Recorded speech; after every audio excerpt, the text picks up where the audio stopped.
said that I couldn't do it, so I wouldn't did it. W's only, you know I've been. Hey everyone! Welcome to another episode. Today's theme song is Connor Price, Spinnin'. I love that song, and it definitely connects into something that's happening next week, because I'm playing it today, but it's kind of the theme for next week, whenever he says, they said I couldn't do it, but I did it. So next week's episode, I'm going to show a couple pictures and talk about how I accidentally hired a prostitute for the evening in Thailand probably 15 years ago or so. So just a little warm up, because today's episode is a little G-rated and next week's not G-rated, so I want to make sure you watch next week's episode too to see what happens. And you know, the question is, did I or didn't I? So you'll have to wait till next week to see. So for today's G-rated episode, we're talking about pins. Last episode for New Year's, I talked about the beer bottle cap pins and the jacket I had, but this one's a little bit different. It's actually pins that we collected whenever we were younger, visiting different places like Magnetic Hill or different places whenever we traveled. As kids, we always got these pins we wore. So take a look at the picture here, and this picture shows clearly that we collected pins, and there's another one here. And I would show off my pins in my room. We had a different setup where, you know, we had them originally on our hat, and then they went onto this cork board, and then it grew and grew and grew. So what I have today is the pin collection. I don't know how I have so much stuff, but it looks like my mother put everything in the attic over the years, and now it's all come out and all come to me, so we can actually take a peek here. So my brother and I each had pins, and he didn't really want his whenever we were cleaning up the house, so he gave them to me. So this is actually the accumulation of both of our pin collections as kids, and there's so many to go through. I'm not doing it today. I'm not going to bore everybody, but remember I talked about in the photo episode how, you know, a person's life in photos, what that entails. You can almost do the same thing for these pins if you go through each one at a time and research where you were when you got them, and then match it to a photo, and then kind of go into, you know, do these places still exist today? It can create a whole like array of different type of videos, which I probably will do some, but I just wanted to show you everything here. Oh, these are just some medals, different things. Oh, it opened up, that's fine.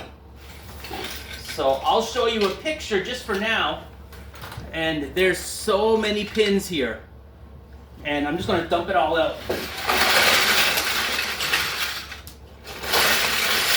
I haven't really gone through them, so I'm not going to bore everyone today with that, but I am going to pause the video in a few minutes and go through and then show you a couple of the really cool ones. But there's stuff in here from, you know, Boy Scouts, Beavers, Cubs, local stuff, curling championship or whatnot. Oh, Pope John Paul is here. Vanilla Ice, Ice Ice Baby. A little, a lot, if it's all you got.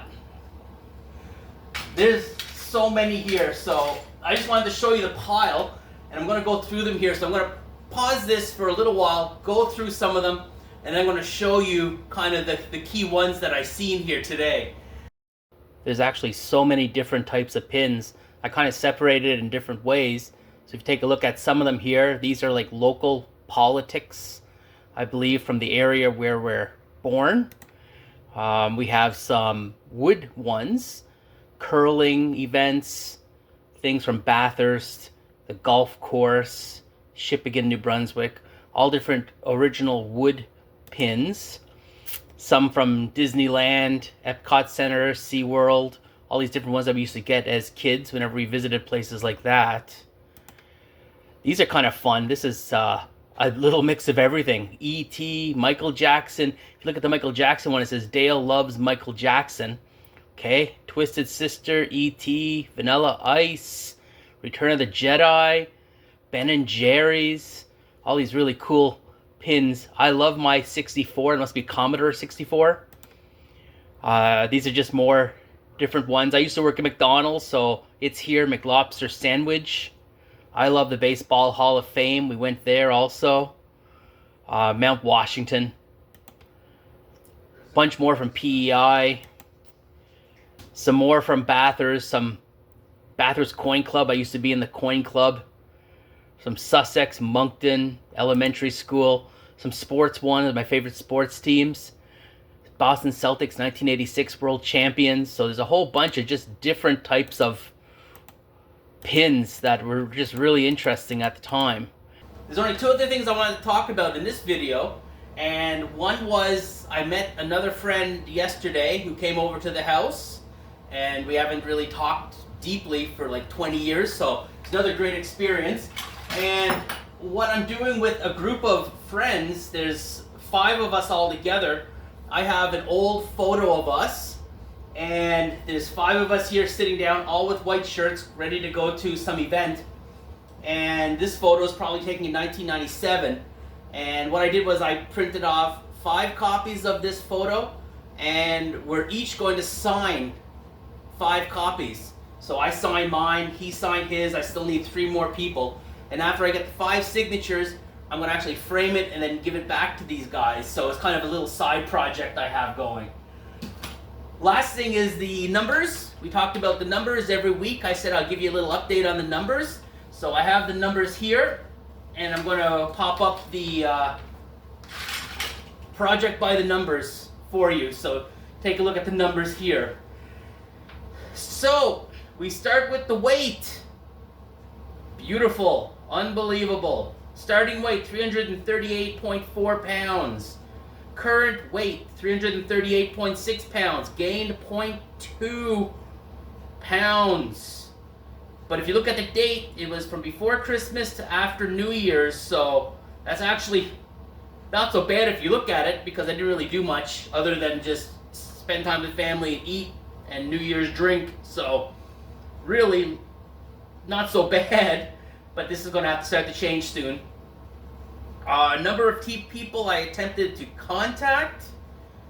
So, number of people, 70, that I reached out to, either Facebook friend request or send an email to.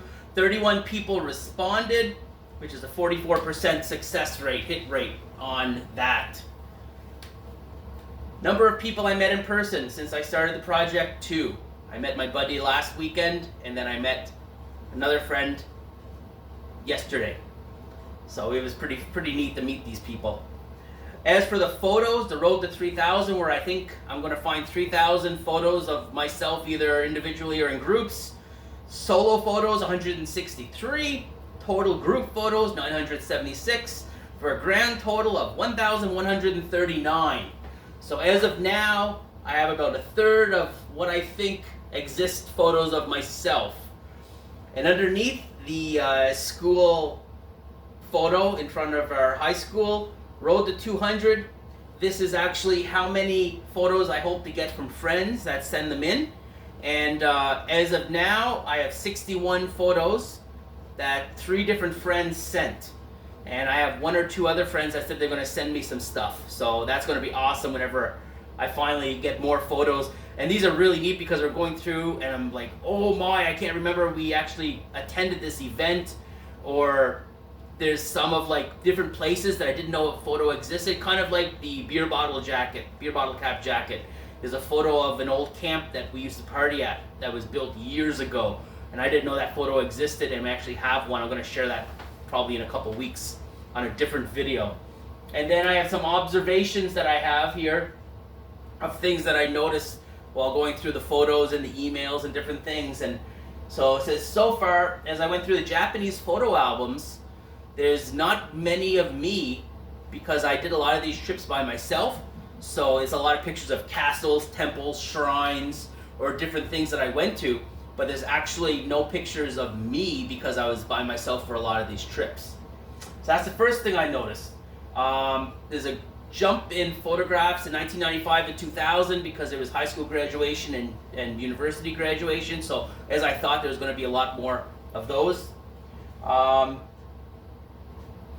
The 44% response rate from friends is probably correct, because there's a lot of people that maybe aren't interested in going back in time and reliving or revisiting some of this stuff. So I sent out probably 30 Facebook requests that they haven't accepted yet. But these are people I haven't seen since high school, mostly. And they're probably wondering why. Why is he messaging me? What does he want to sell me? You know, what little scheme or, you know, thing does he have going? So I can understand why.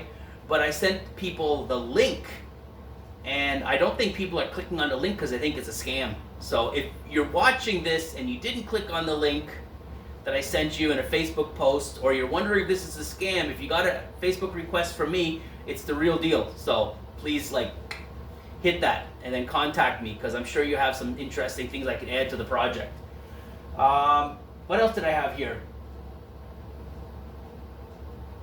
Oh, yes. It's amazing how, you know, for some of these friends I met with, I haven't seen them in 20 years, but instantly we got going and we got talking, and we can almost pick up where we left off. So I don't know if this is easier with guys, or if you know, for the females, they can do the same thing. But I'd love to hear about other people that, you know, did it work out the way you thought whenever you met someone that you haven't seen for a long time? Or were you very different? Or could you just like reconnect right away like you used to? And another thing I'm really interested in, because a lot of friends that are female I sent Facebook requests to and they haven't replied. So the question I'm wondering is, if someone is married and then they get something like this from someone like me, an old friend, is there any like pull to not respond? You know, what will my husband think if I start texting or messaging this old friend from school, a guy? So if that's the case, what you have to do, show your husband or boyfriend or whatnot this video. They'll see me, and then they'll realize that, oh, he's not a threat. Go ahead, text him, message him, no problem. I don't think that happens too often, but there actually might be some situations like that. So if that's the case, people, guys, don't do that, okay? It's fine. It's all good. So that's all for today. I just wanted to share the numbers, the photo thing I'm doing with my friends, and the pins. So next week, make sure you tune in for the prostitute story in Thailand. It's actually a pretty interesting one, and you'll have to wait to see what happens, because I'm not going to talk any R-rated stuff in this video. Okay, have a great day, everybody. See you.